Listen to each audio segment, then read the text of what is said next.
有好多片段記載住耶穌曾經同人行過段路。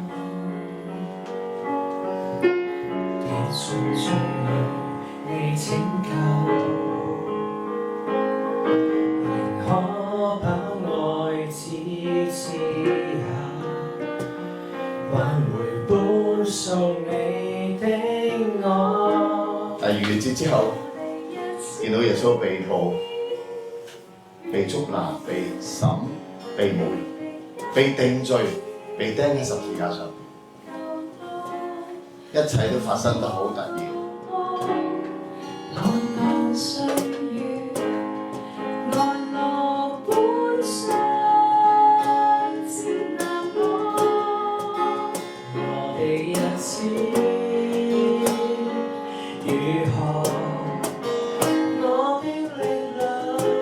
我哋唔係見到一個大有能力起死回生嘅主咯？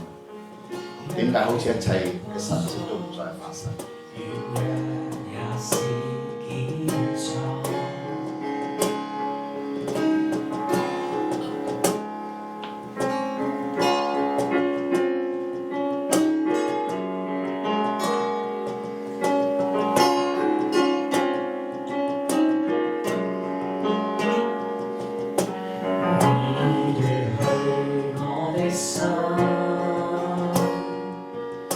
拿撒勒人耶穌，佢係先知，佢無論佢説話行事都大有能力，但係我哋嘅大祭司，我哋嘅官長將佢定罪，釘喺十字架上。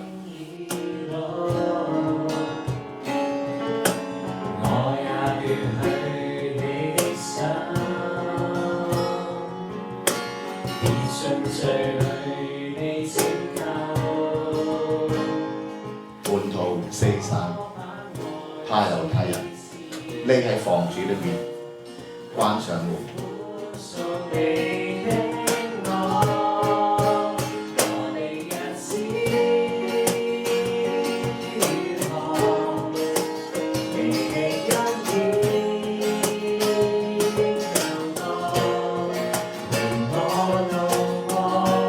原來一個人面帶愁容呢，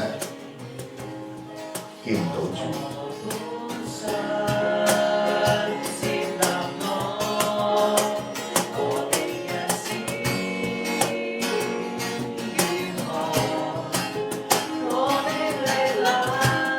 人生路上邊一個人未曾試過面帶愁容？邊個人未曾試過失望、迷茫、困惑、難過？但係呢個光係願意同人行呢段路，走呢段路，向同人説話。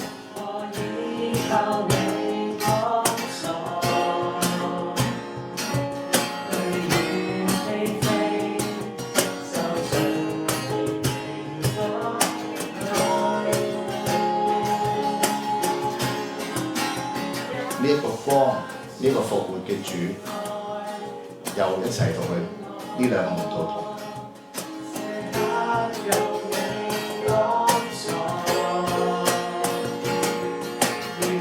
凡係關於佢自己嘅，都向佢哋解釋。喺呢段路裏邊，與人同行呢個光，又話説話。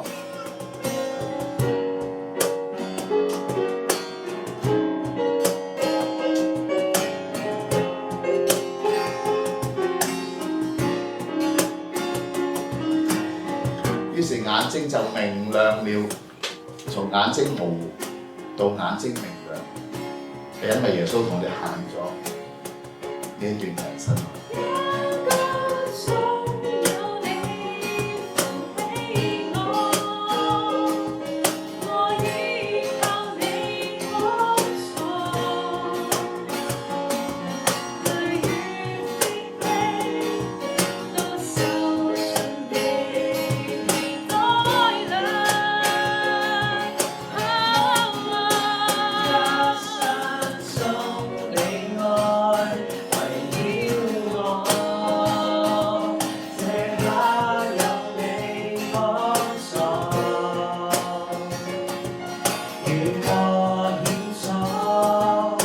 主同我哋顯現，同我哋講解聖經嘅時候，我哋嘅心豈唔係火熱嘅嗎？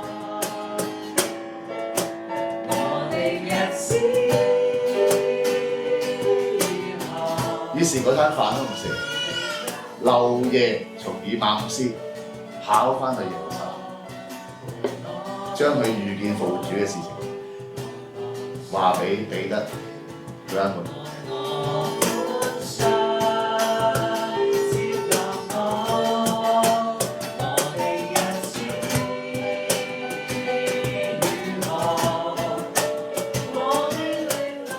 我想同你每一日行呢段路，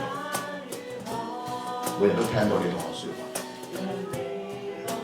讓我認識你更加多，讓我認識自己更加多，讓我認識你做我呢個人點樣過好我哋呢一生，叫我哋日子如何有你同行，力量啊！其實太累了，但這呼召逃不了，走着走着